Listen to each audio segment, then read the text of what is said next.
मेरा नाम अर्जुन है और मैं दिल्ली में एक आईटी कंपनी में काम करता हूँ। ये बात पिछले साल अक्टूबर महीने की है, जब मुझे अपने दोस्त राहुल की शादी में जयपुर जाना था। मैंने सोचा कि ट्रेन या बस की बजाय अपनी गाड़ी से जाऊंगा, क्योंकि मुझे अकेले लंबी ड्राइव करना हमेशा से पसंद रहा है।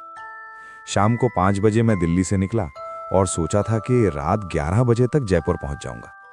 लेकिन मुझे क्या पता था कि उस रात मेरे साथ कुछ ऐसा होने वाला है जिसे याद करके आज भी मेरी रूह कांप जाती है। शुरू में तो सब ठीक था। दिल्ली जयपुर हाईवे पर गाड़ी अच्छी स्पीड से चल रही थी। मैंने अपना पसंदीदा म्यूजिक प्लेलिस्ट चला रखा था और खिड़की से आती ठंडी हवा में एक अजीब सी शांति थी। करीब रात के 9 बजे मैं गुड़गांव से काफी आगे निकल चुका था और अब सड़क पर गाड़ियां भी कम दिखाई दे रही थी। तभी मुझे एहसास हुआ कि मेरी गाड़ी के पेट्रोल की सुई लगभग खाली के निशान पर पहुंच चुकी है। मैंने सोचा था कि रास्ते में कोई पेट्रोल पंप आएगा, लेकिन अब तक कोई नहीं दिखा। मेरे फोन की बैटरी भी लगभग 20% रह गई थी और नेटवर्क भी ठीक से नहीं आ रहा था। मुझे थोड़ी चिंता होने लगी, लेकिन मैंने सोचा कि अगले 5-10 किलोमीटर में कुछ ना कुछ मिल ही जाएगा। करीब 20 मिनट और ड्राइव करने के बाद मुझे दूर से एक मध्यम सी रोशनी दिखाई दी। जैसे जैसे मैं करीब आया, मुझे समझ आया कि वो एक ढाबा था। मुझे राहत मिली और मैंने गाड़ी को उस तरफ मोड़ दिया। ढाबा एकदम सुनसान था और बहुत पुराना लग रहा था।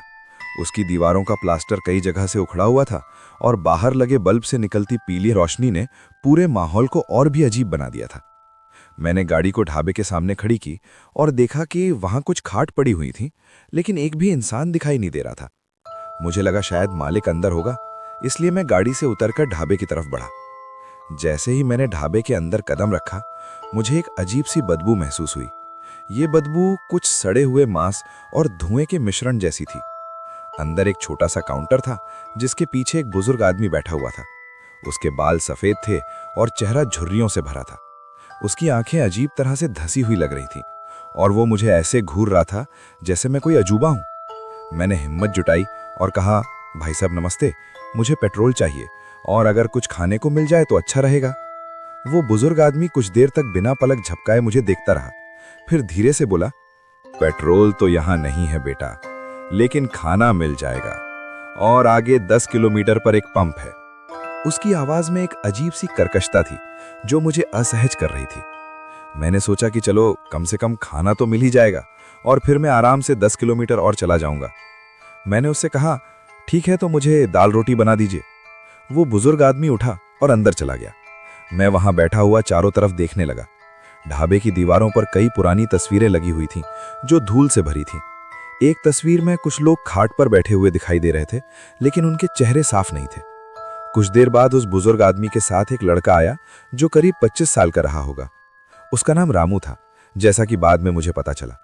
रामू भी मुझे बहुत अजीब तरीके से देख रहा था, जैसे वो मुझे कहीं देखा हो या फिर मुझसे कुछ कहना चाहता हो लेकिन कह नहीं पा रहा हो। रामू ने मेरे सामने एक प्लेट रखी जिसमें दाल रोटी थी। मैंने उसे शुक्रिया कहा और खाना शुरू किया। खाना स्वाद में तो ठीक था, लेकिन मुझे हर निवाले के साथ एक अजीब सी बेचैनी महसूस हो रही थी। शायद ये उस जगह का माहौल था या फिर उन दोनों के देखने का तरीका जो मुझे परेशान कर रहा था।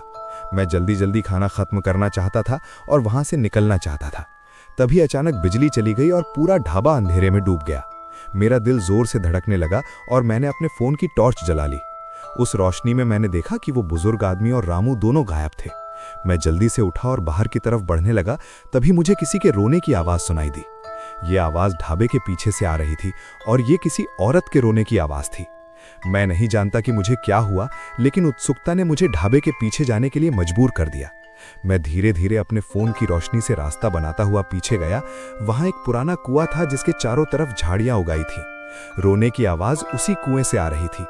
मैंने कुएं के किनारे जाकर अंदर झांका और मेरी सांस रुक गई। नीचे अंधेरे में मुझे एक सफेद साड़ी में लिपटी एक औरत की आकृति दिखाई दी जो सिर झुकाए बैठी हुई थी। मैं डर के मारे पीछे हटने लगा, तभी वो औरत ने धीरे धीरे अपना सिर ऊपर उठाया।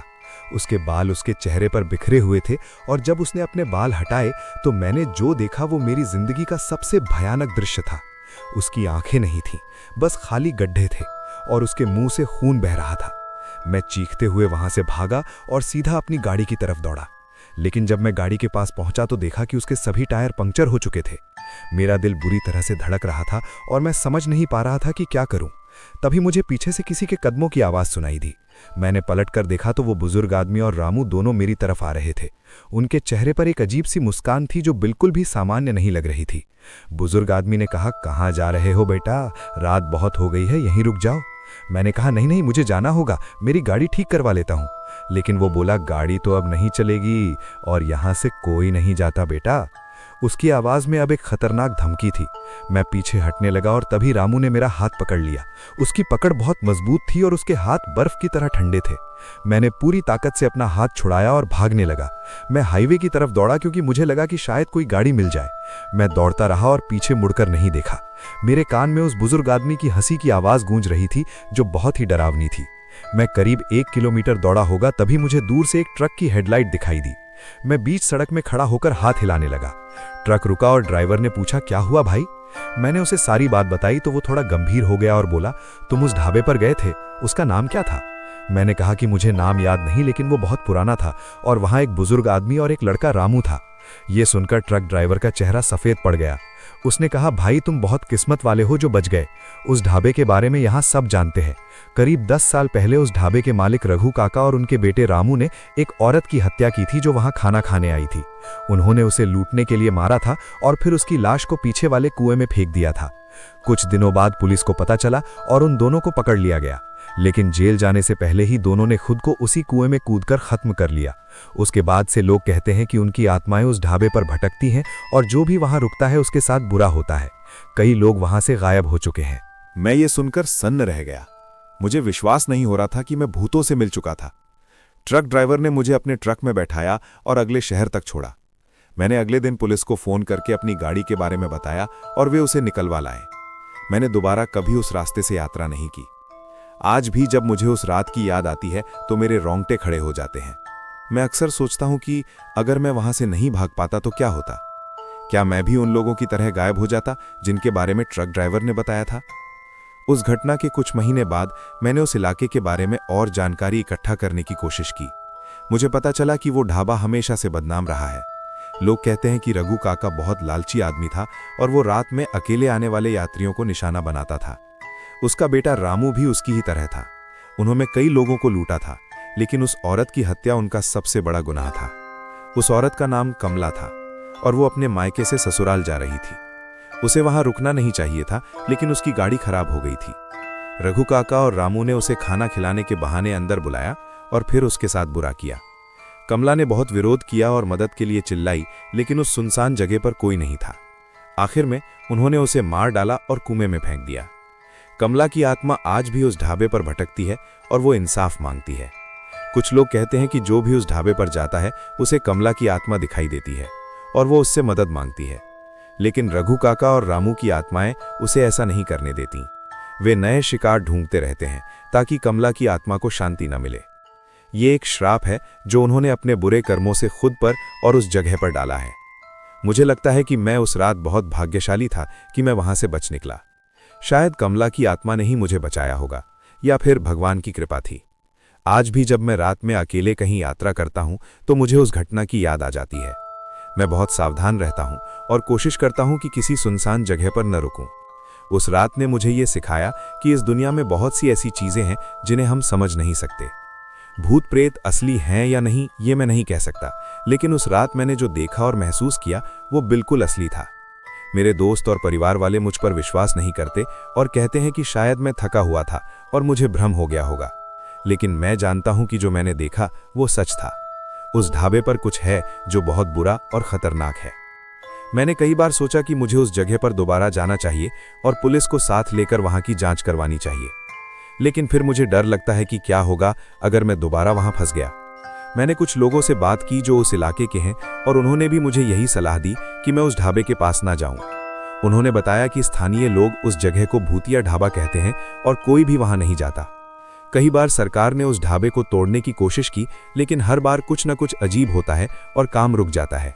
मजदूर वहां काम करने से इनकार कर देते हैं क्योंकि उन्हें भी अजीब चीजें दिखाई और सुनाई देती हैं। एक बार एक टीवी चैनल की टीम वहां रिपोर्टिंग करने गई थी, लेकिन उनके साथ भी कुछ अजीब हुआ। उनके कैमरे अचानक काम करना बंद कर देते थे और उन्हें अजीब आवाजें सुनाई देती थीं। उन्होंने जो फुटेज लिया उसमें भी कुछ अजीब चीजें कैद हुई थीं, जैसे कि अचानक से आती छायाएं और धुंधली आकृतियां।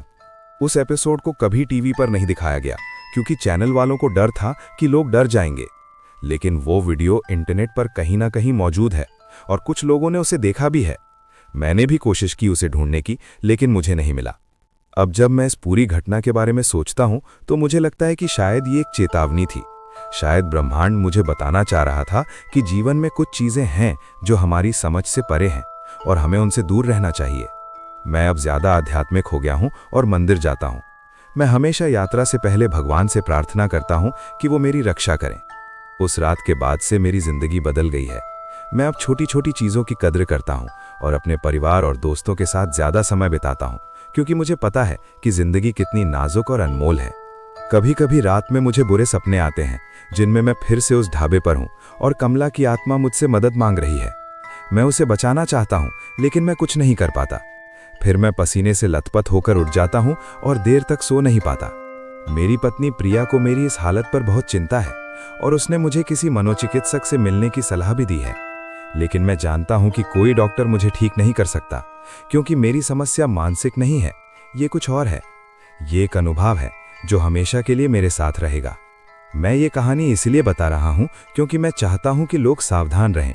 अगर आप कभी किसी सुनसान हाईवे पर यात्रा कर रहे हैं और आपको कोई पुराना ढाबा दिखे तो कृपया वहां न रुके, खासकर रात के समय। हमेशा पहले से अपनी गाड़ी में पेट्रोल भरवा लें और फोन की बैटरी फुल रखें। अगर संभव हो तो अकेले यात्रा न करें। मेरी तरह भाग्यशाली हर कोई नहीं होता। कई लोग हैं जो उस ढाबे और ऐसी ही दूसरी जगहों पर गए और कभी वापस नहीं आए। उनके परिवार वाले आज भी उन्हें ढूंढ रहे हैं, लेकिन उन्हें कुछ नहीं मिलता। ये कहानी सिर्फ एक कहानी नहीं है, ये एक सच्ची घटना है जो मेरे साथ घटी। मुझे नहीं पता कि कमला की आत्मा को कभी शांति मिलेगी या नहीं, और रघु काका और रामू की आत्माएं कब तक वहां भटकती रहेंगी। शायद ये उनका श्राप है जो उन्हें हमेशा के लिए उस जगह पर बांध देगा। शायद एक दिन कोई आएगा जो उन सबको मुक्ति दिलाएगा, लेकिन तब तक उस सुनसान हाईवे का ढाबा एक भयानक जगह बना रहेगा जहां से हर किसी को दूर रहना चाहिए। मैं हमेशा भगवान का शुक्रगुजार रहूंगा कि उसने मुझे उस रात बचा लिया, वरना शायद आज मैं भी इस दुनिया में नहीं होता और मेरी भी आत्मा कहीं भटक रही होती।